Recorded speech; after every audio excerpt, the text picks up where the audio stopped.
Good morning, everyone. I am Ron Hawkins. I'm the Director of Industry Relations at SDSC, and I'd like to welcome everybody to the first of our Fall Technology Forum presentations and breakfasts. And if you've joined us for any of these in the recent past, you know that breakfast these days is your responsibility, but hopefully in the future we can reciprocate on that. We'll see. The Technology Forum presentations are something that we do as part of our Industry Partners program, though I do note that today we have a lot of academic interest, and that's fine. We welcome everybody and welcome the participation. So thanks again for taking time out of your day to join us. We do have another presentation coming up in October, and that will be our longtime partner and collaborator, Janssen R&D, and they will talk about their work in analyzing population scale biomedical databases and touch on the use of SDSC's COMET and now expanse supercomputers in supporting some of that research. So. And I think that one is actually October 6th, so it's right around the corner. So if you're interested, please register ASAP. Then nothing else on the schedule for the fall, though I would mention that we do have the supercomputing conference in November, and SDSC will be putting out a lot of good presentations for this part of that conference, as well as many others. So be sure and look into the supercomputing conference if that tickles your fancy. And then look for more Technology Forum events on the calendar for winter and spring. So stay tuned to your email and our industry website for that. Now, today we are fortunate to have two speakers. We have Amit Majumdar and Mahidhar Tatineni from SDSC, and they're going to be talking about the Voyager supercomputer, SDSC's latest supercomputer award, and it's a novel architecture for supporting AI methods in scientific research, and I think it's going to figure large into both our academic and industrial research programs. So we know there's a lot of interest, and we're happy that Amit and Mahidhar could make time today to tell us more about it. So with that, I'll welcome you once again. I'll note, please put your questions in the Q&A and or I guess the chat window, and then I will hand it off to Amit. Okay, thanks, Ron, and thanks everybody for joining. Good morning from San Diego. Thanks to my co-speaker, Mahidhar Tatineni, and Ron, Susan, and Cindy for organizing these wonderful tech forums. So welcome. So yeah, we will talk about the Voyager mission, which is title is Exploring AI Processors in Science and Engineering. And I am Amit Majumdar. I lead the Data-Enabled Scientific Computing Division at SDSC and PI of the Voyager project. And I'll talk about my co-PIs, Romy, Javier, Mai, and Bob, and many of the team members. So next slide, please.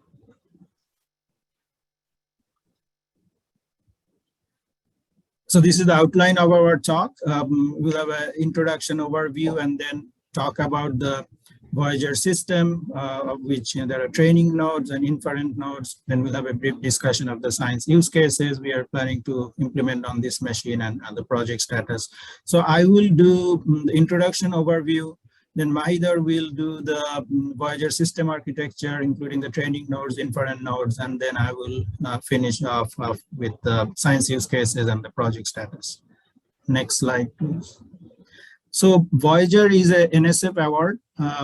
It's what they call is the Category 2 award. The Category 2 award allows a proposer to propose an experimental machine, which is, if you want to contrast it with category 1 award. In category 1 award, you are not supposed to propose an experimental machine. So category 1 award machines are bigger than category 2, and once they are made available to the user community, the expectation is scientists from various domain sciences, as well as computer science, social science, are using the machine to do science right away. So the machine is robust, stable, all the software are ideally optimized to run, and scientists start to do science right away on the day 1. Whereas the NSF created the category 2, where they're encouraging new architecture, a different way, innovative way of doing computing or data science. And so here the expectation is, it is okay to have a machine where you're experimenting, the software is being optimized, implemented for different science use cases, and the hardware might be a new kind of architecture for specific science areas. So like we will talk about the Voyager machine, which uses Havana's AI focused hardware for deep learning. So the idea is it could be experimental machine, and you can experiment with new architecture. And so NSF is encouraging this kind of proposals, and Voyager is one of the many that has been awarded. There is one at Pittsburgh Supercomputer Center, one at Stony Brook. There is 2 new, one is at UCSD, it's called the National Research Platform, and I believe another one at Texas A&M. So multiple category 2 awards. But to jump into our Voyager machine, it's a $5 million for hardware and $6.25 million for 5 years for operations, where we get to work with the scientist. And my co-PI is Romy Amaro. She is a professor in the chemistry and biochemistry department at UCSD. Javi Duarte, he's a professor in the physics department. Mike Gwen is a data scientist at SDSC, and Bob Sinkovich is a senior computational scientist at SDSC, and Sean Strand is the project manager. We have external advisory board from academia and national labs, Argonne, NCAR, Ohio State, UC Santa Barbara to start with, and they will guide us on various stages of the project, as well as recruit appropriate AI researchers. And we have been collaborating with many science use case PIs. I will mention them later. We also have an advanced technology lab at SDSC, as Ron is the director of that, as well as the industry relations. And we hope to stimulate a lot of interesting activities, involving Voyager and the advanced technology lab at SDSC. On the system side, we will have Christopher Irving, who leads the HPC systems group, and all his expert staff, as listed here. We have Tom as the HPC networking expertise. Havana machines have interesting network. And we have security, EOT, and as well as Mahidhar Tatineni, who leads the user services group, and Marty, Manu, Nicole will be involved in various activities. There could be other people involved, not listed here. So next slide, please. So as I mentioned, Voyager is a category 2, which implies it's a experimental hardware, and it is again for 5 years. But given it's experimental, the approach we have taken is in the first 3 years, we are calling it the test bed phase, and NSF allows this. We are already collaborating with select AI science use case PIs from various domain sciences, and I will talk about them later. So we will work one-on-one with each of the science applications on this new and innovative AI-focused hardware from Havana Labs, which is an Intel acquired company now. I think they were acquired around 2019. And so in the first 3 years, we will work with select research groups, so we can have a deep engagement with the scientists, understand their application pipeline, their models, their AI frameworks, their AI techniques, and implement this on the training and inference nodes of the Voyager machine. And then in the last 2 years of this 5-year project, it will open it up through the typical allocation process, through which the category 1 times on category 1 machines are allocated. There will be exceed programs, will end August next year, but there will be a new team which is going under review now, and once that is announced, that team will have its allocation process through which anyone can get access to any of the NSF machines, category 1, as well as I'm sure many of the category 2. So we will go that route and open it up. So again, so the Voyager machine is the name we have given to Havana based AI-focused hardware, which will have special training processors called Gaudi. Mahidhar will talk in detail about the architecture. It has special inference processors called Goya. Mahi will talk about it. It has a very highly scalable interconnect. We will talk about that also. It will have standard compute nodes as well as storage, where we might experiment with different kind of storage also. So that's the beauty of the category 2. We are allowed to experiment different AI applications. Once they're identified, which ones are optimally running at the beginning, and guided by those, Havana software stack might be optimized for some models for in the future. So all these kind of experiments we can do with a category 2 machine, and that's very exciting. So Mahidhar will also talk about the Havana's software, but it will have all the community frameworks optimally running on Havana's architecture. That's the whole idea, is to run through frameworks like TensorFlow and PyTorch, and they're optimally implemented on Havana's backend architecture. Training, inference, and the interconnect, and all of those. So again, we are looking at models that will scale. We'll be able to take the scalability of Havana. Mahidhar will talk about it.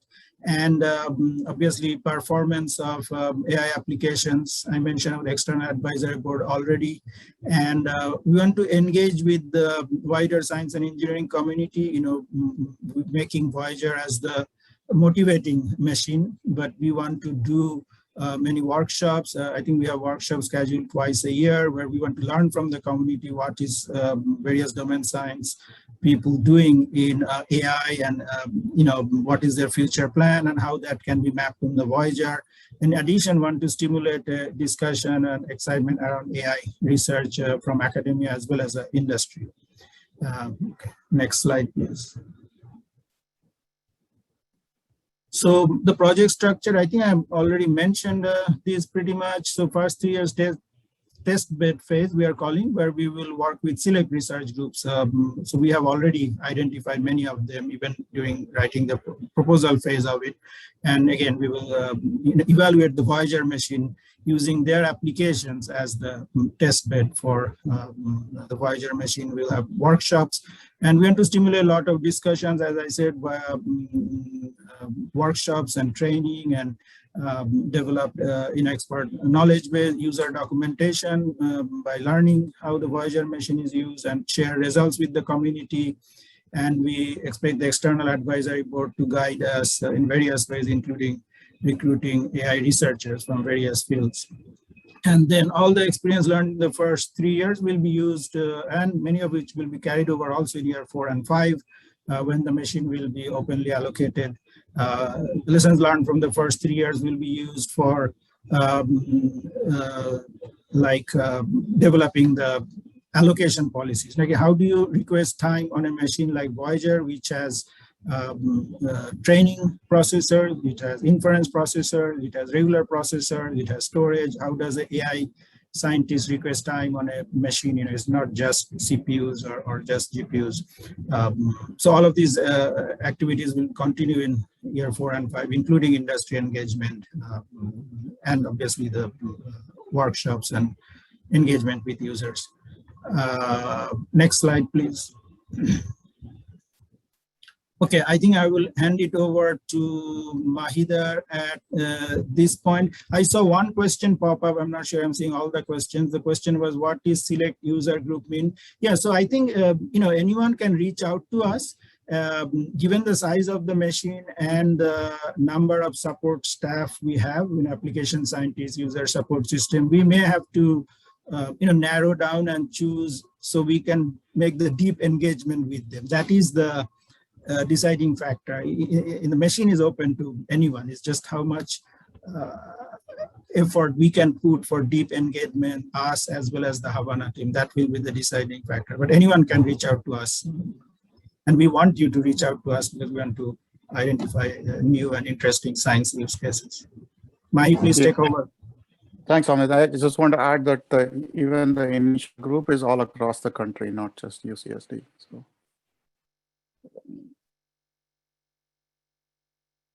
Thanks, Amit. So I'll basically talk about the Voyager architecture, system architecture. It's an AI-focused system integrated by Supermicro.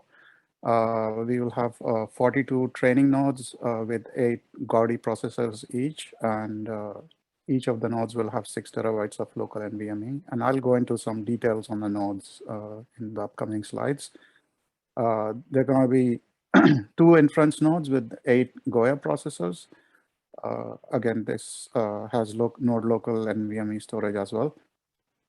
And in addition to the Habana processor-based nodes, there are also 36 Intel x86 processor-based compute nodes. So this could be used for any prep work or any computations that don't need the Habana processors specifically. And then we have a 400 gigabit Arista switch, and I'm going to talk about the network, but basically it leverages something on chip for Gaudi. And then we have 2 petabytes of storage. As Amit mentioned, we are going to experiment with various parallel file systems.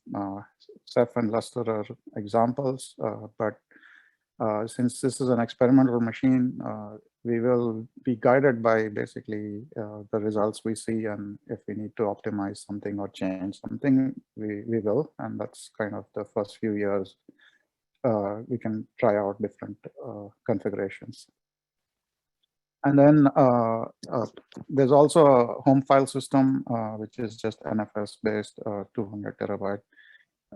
All of these are connected to the nodes via a 25 gigabit Ethernet.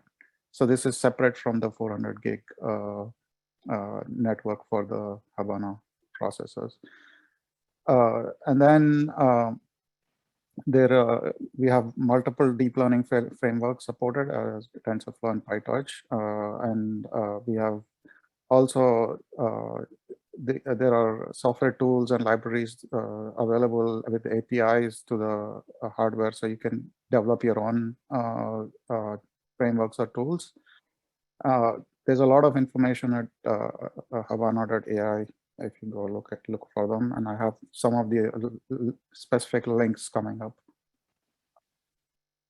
So in terms of how it looks in the racks, we have 7 training racks, which are basically going to have a Gaudi training nodes. So we have 6 per rack, so a total of 42 there. There is a centralized networking rack, which has the 400 gig switch.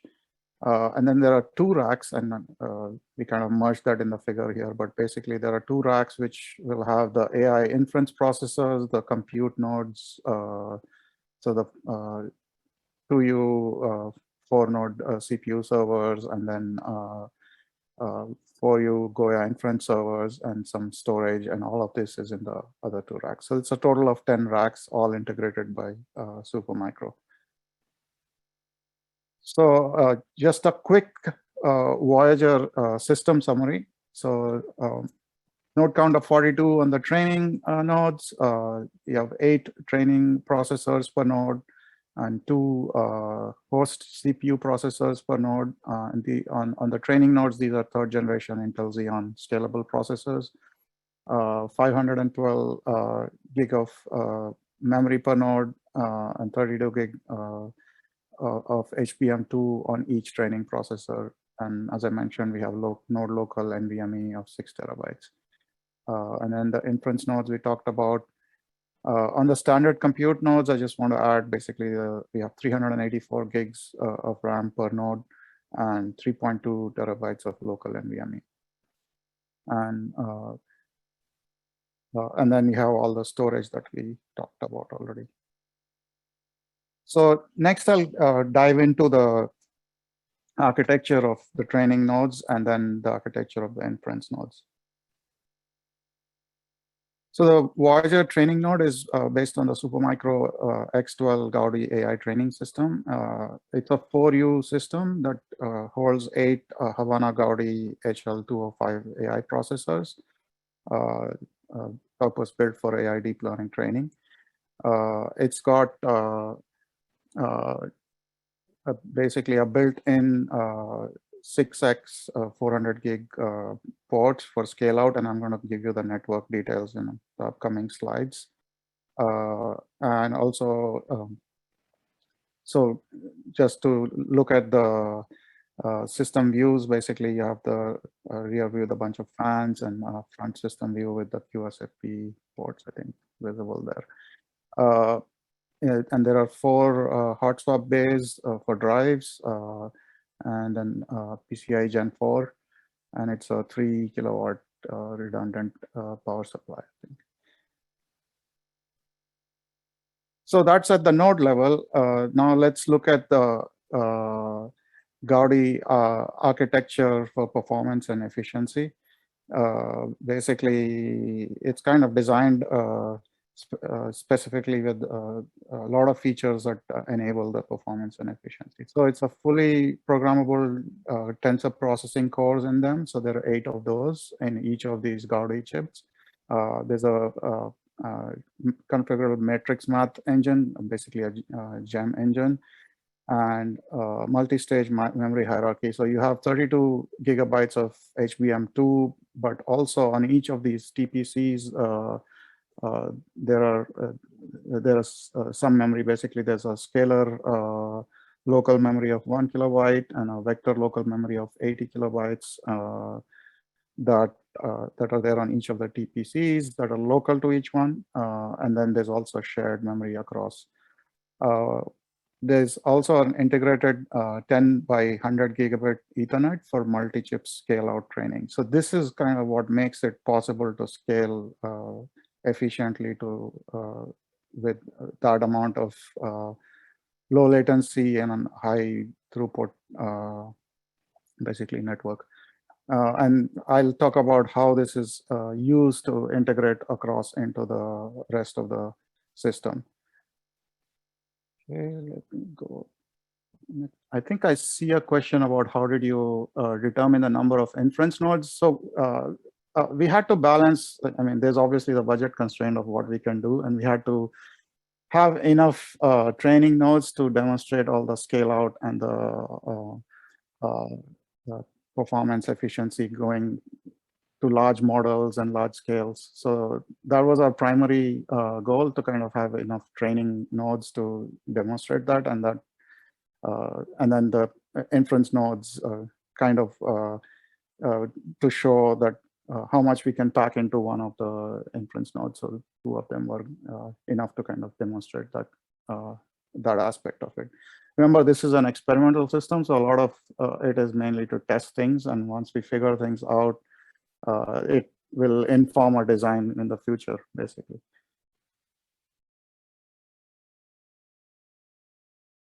So looking at the scaling for design for the scaling efficiency. So as I mentioned in the previous slide, there's 10 times 100 gigabit Ethernet Rocky ports on every Gaudi. So this is on chip, right?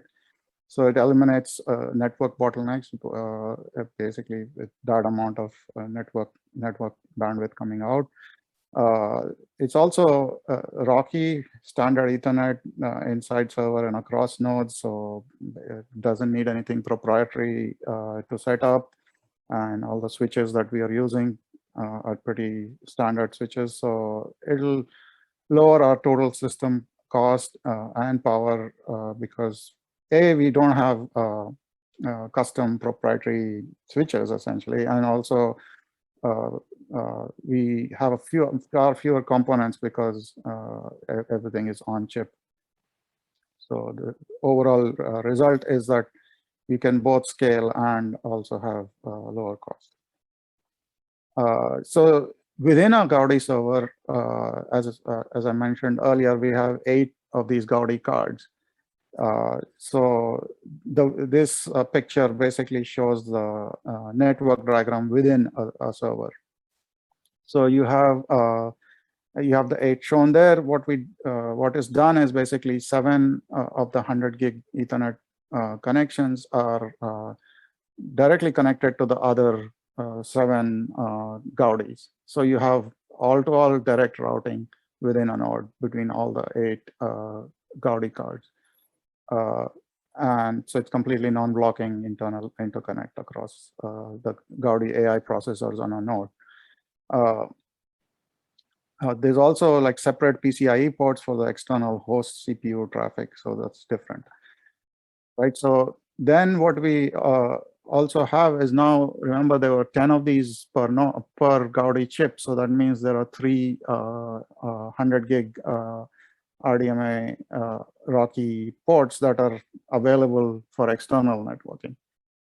So what is done is essentially they're aggregated into 6 400 gig connectors going out of the node, which now you could connect between the nodes, or you can basically connect to a big switch, which is what we're doing, the 400 gig Arista switch, to do the scale out.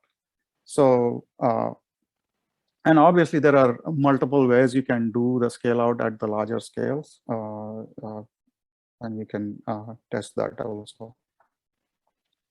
So before I go to the full system level network, I want to also show some pictures of the actual board.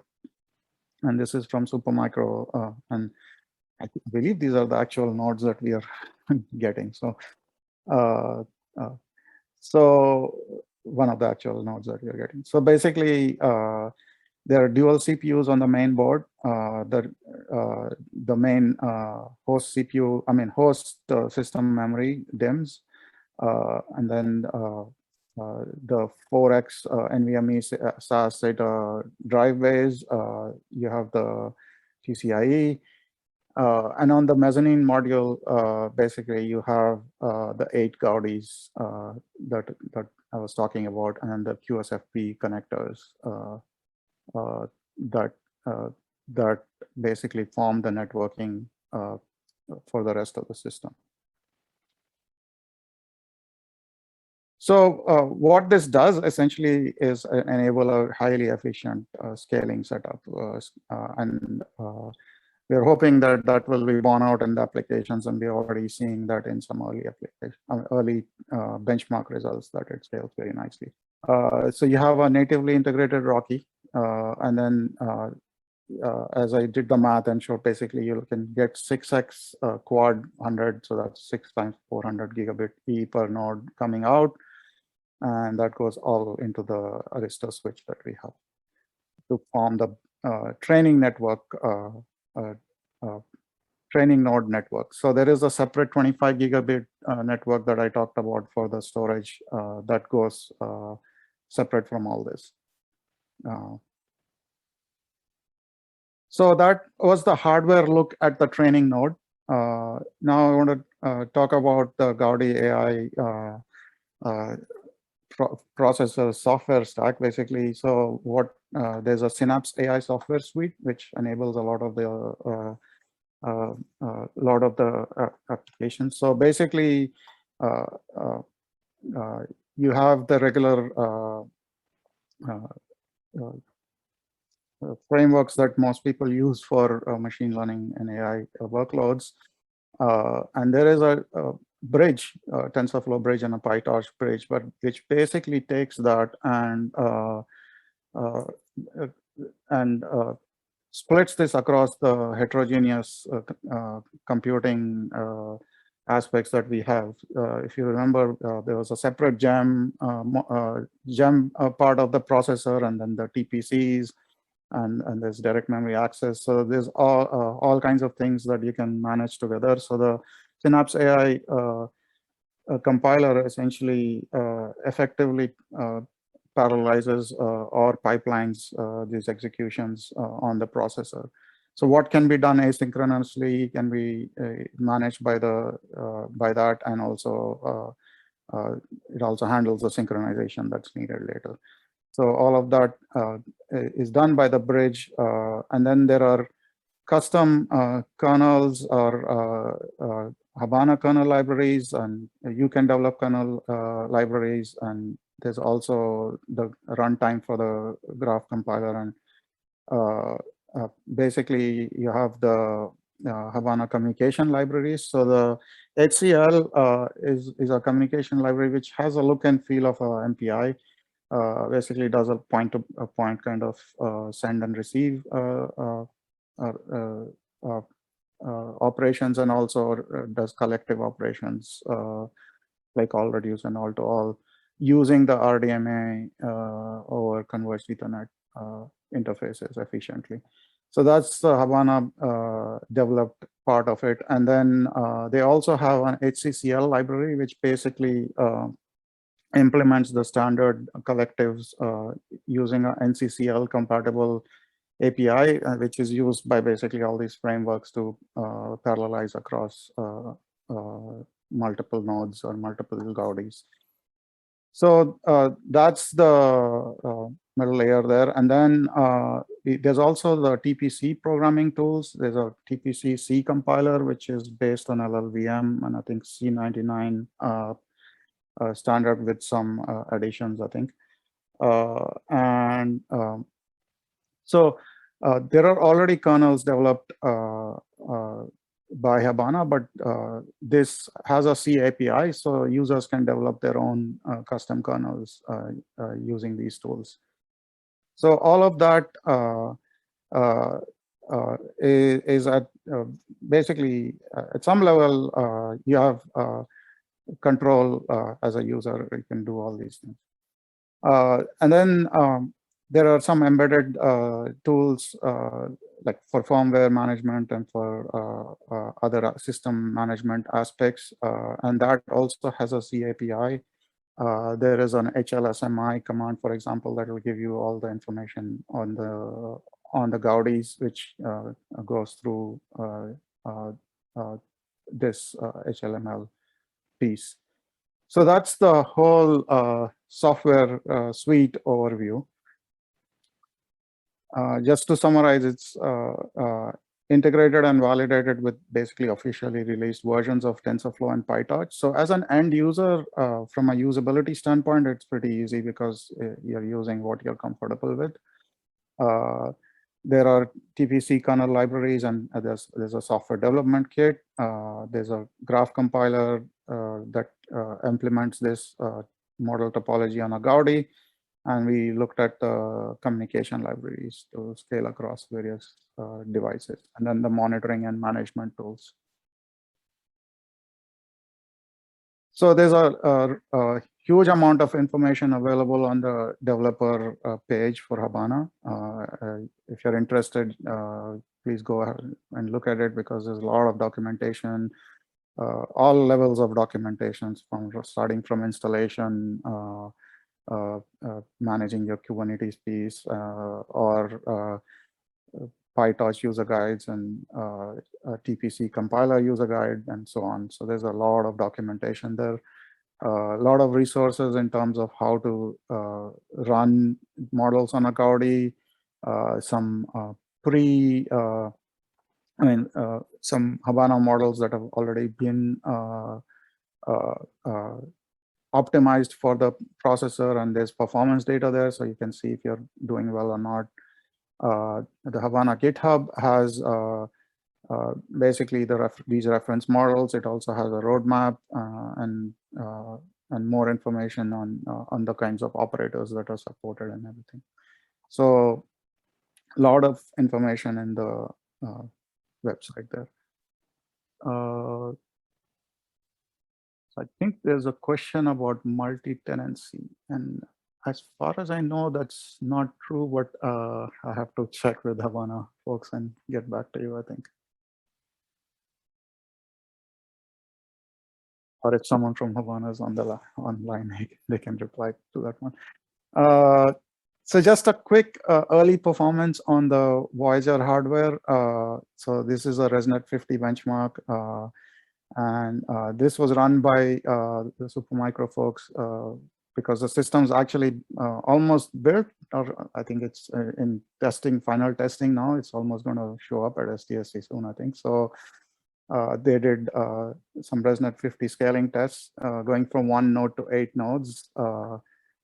So basically all the way up to 64 Gaudi processors, and you can see it scales near linearly.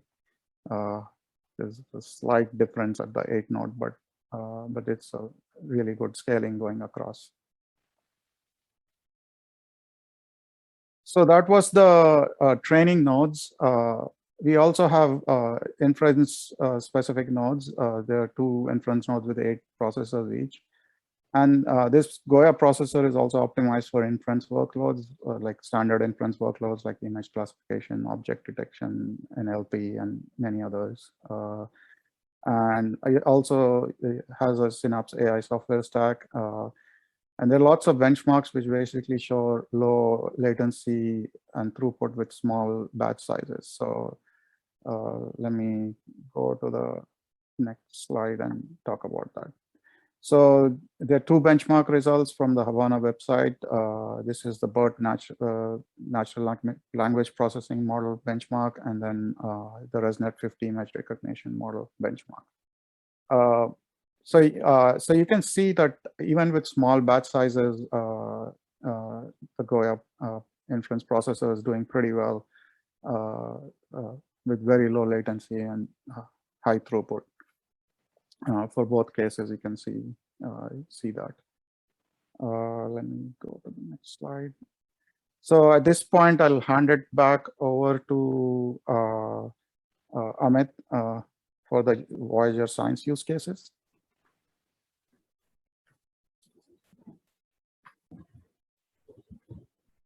Okay, thanks, Mahi. Thanks for that description of the system. Yeah, please move to the next slide.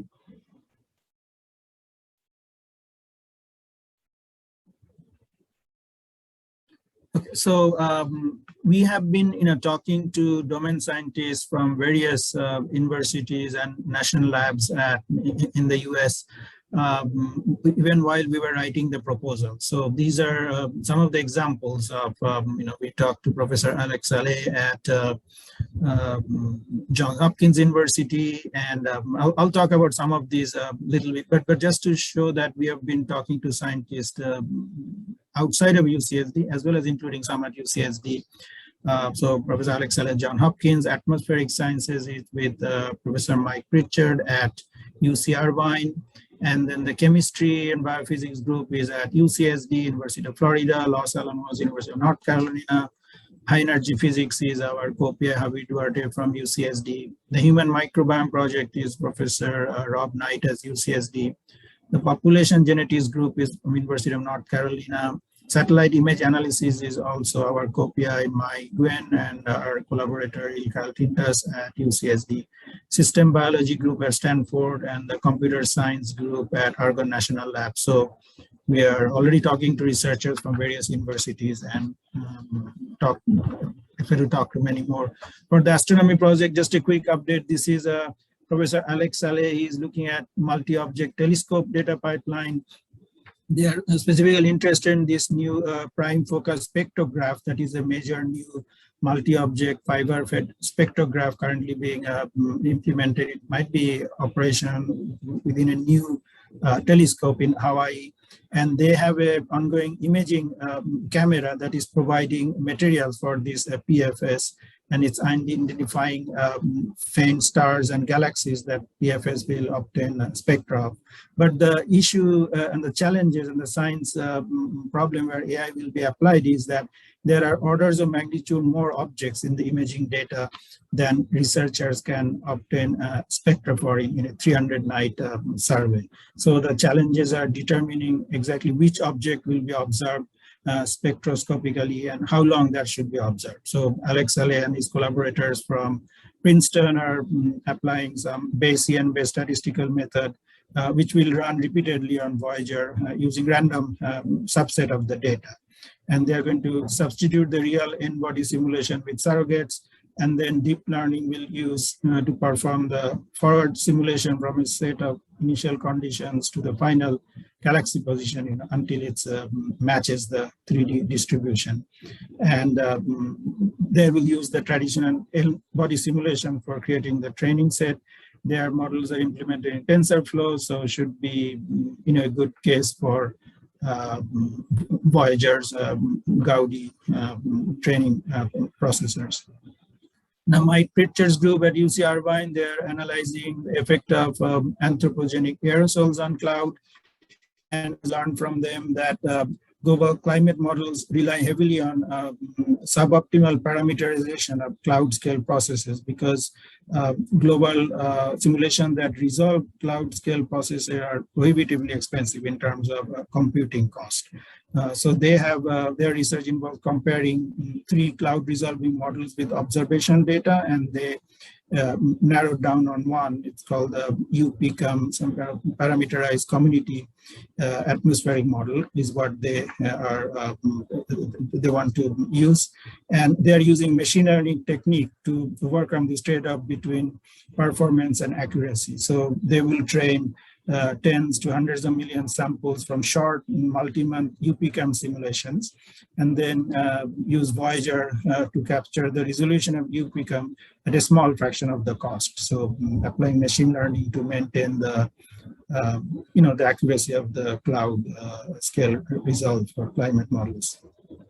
The chemistry biophysics group, as I mentioned, involves group from UCSD, Los Alamos, University of Florida, with University of North Carolina, various researchers. They have 2 different approaches, but doing the same thing, which is utilizing quantum mechanical level accuracy, but at using machine learning, but at a low cost of computation. So, as we know, complete understanding of molecular material properties require quantum mechanical scale simulations, but the QM scales poorly with increasing molecular size, limiting the scope of simulations, even on large scale machines. So what these groups are doing, their molecular models are trained with reference data from QM calculations using various kind of learning, active learning and transfer learning approaches. So then they are subsequently used in simulations with order of magnitude speed up while retaining QM accuracy. So kind of what the atmospheric cloud resolve research was done by Mike Pritchard. Now, another exciting research is the human microbiome. This is led by Rob Knight at UCSD, and they're trying to understand the role of microbiome in age-related diseases, Alzheimer's, cancer. And as we learned from Rob, that human microbiome is one of the most exciting frontiers of science now, especially now they know that recent discovery that 57% of the cells and more than 99% of unique genes in typical human body are microbial than human in origin. So Rob has been working on applying AI to deal with the complexity of microbiome for over a decade. And again, the goal is to understand the role of microbiome in age-related diseases. And they have access to a lot of cohort data. I believe one data is from China for thousands of participants. And another group is from Finland called FinRIS. That's also thousands of people, human data. And this group, Rob's group, uses neural networks to learn the associations between microbes and specific metabolites that are linked to age-related diseases. So their goal is to be able to provide guidance how one can have a young microbiome and therefore a young metabolism for one's chronic age. So they're using GAN-trained interfaces that look at individual microbiome to compare how one would look in 10, 20, and 50 years based on their current diet and behavior, versus what one might look like instead with a microbiome-guided, evidence-based and personalized medicine. So I guess in layman's language, if I understand, it's stay young.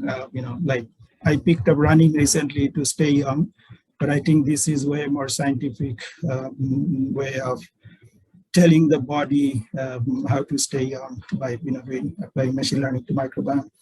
And let's see, another group is in the system biology from Anshul Kundaje's group at Stanford. They're looking how genomic data can be tied to decode regulatory elements and pathways in cell. So they're using machine learning methods for analysis of functional genomic data and trying it to cellular function by decoding regulatory elements and pathways across the cells, diverse type of cells. They use deep learning methods using both TensorFlow and PyTorch. They are very interested in the scalability of the Gaudi, as Mahidhar talked about. And another interesting thing is their time spent per data for training and inference are almost comparable. So they are interested in the inference Goya processors also very much. So these are some of the examples of scientists with whom we have been in deep discussion for a very long time. And so now it's getting very excited that the machine will be here maybe in a matter of days. And then, once we do our initial setup, our systems group and our initial application testing, we will then be able to work with these scientists with whom we have been collaborating for a long time for the Voyager project. Next slide, please, Mahi.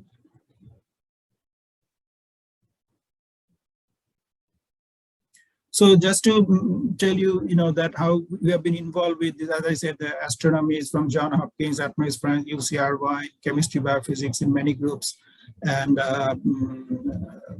the system biology and Stanford, etc. So we have been having discussion with them for many months, more than a year, to understand what AI techniques they use, what is their machine learning frameworks, and it's good that all of these machine learning frameworks will fit on what Havana initially will provide, and then are the interest in training or inference. So we have a pretty good understanding of their applications.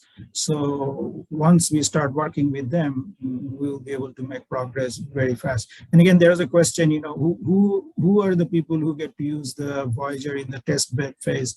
There is no restriction at all, other than this, the human power on our side to be able to work with the scientists and the Havana team. That's the only deciding factor. Okay. Yeah, Mahi, I was also a little bit wondering if you answered the question rightly or not on the multi-tenancy. We can get back to that. But yeah, please move to the next slide. So again, the high energy physics application is from Professor Javier Duarte from the physics department at UCSD. As we all know, the Large Hadron Collider at CERN, from its detectors of ATLAS and CMS, produces humongous massive amount of data.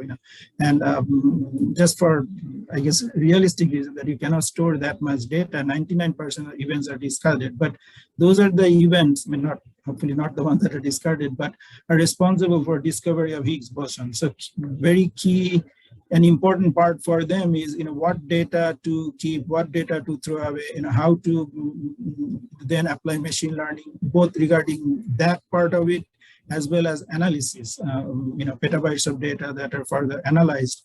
So Duarte and his collaborator using various event reconstruction and data analysis, they're interested in using Voyager, and for the triggering, the machine learning improves the signal selection efficiency. As this is a picture courtesy of Javier, of course.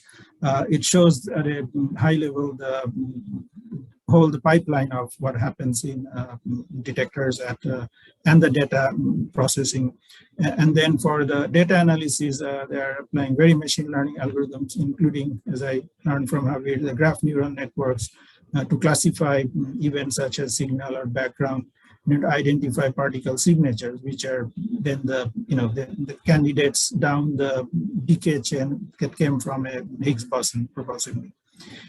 So they are going to use GNNs on Gaudi to improve particle identification and event reconstruction, and Goya to test software triggering step of the data processing pipeline. So a lot of interest there, and they are already doing a lot of machine learning here. The key thing will be to implement them on the Havana's training and inference processors.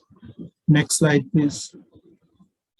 So another of our co-PI is Mai Gwen and her collaborator Ilka Altintas as UCSD. This group has been doing satellite image analysis among various other research where they apply AI they're applying deep learning for image analysis, disaster management, NLP.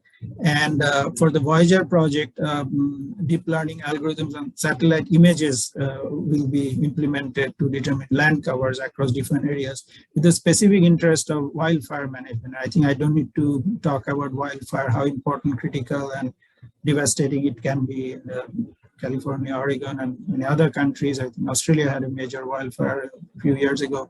And this land cover has, determining land cover has significant impact on wildfire, as I understand and learned from Ilka and Mai.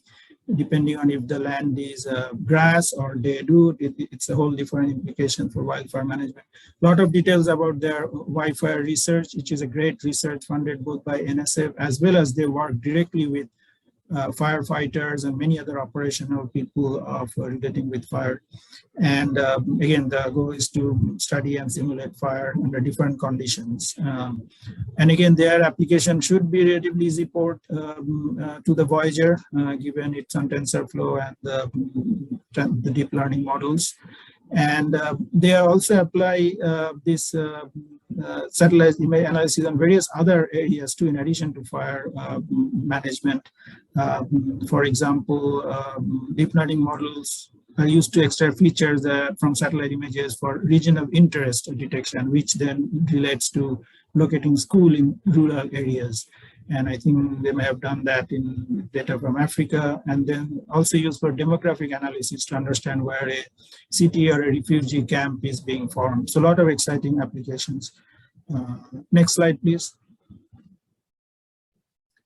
So just this is my last slide, I believe. So the project status, as we mentioned, this is a single procurement from Supermicro. It's racked and stacked in Supermicro's facility in the Bay Area. The full final product is getting tested and will get delivered in October, which is just a matter of days.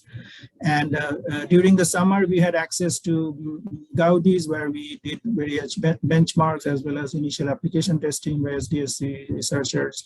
We have Goya cars at SDSC as well as remote access, and that is one of the places where Javir's machine learned particle flow, one of the algorithms they're using, has been tested already.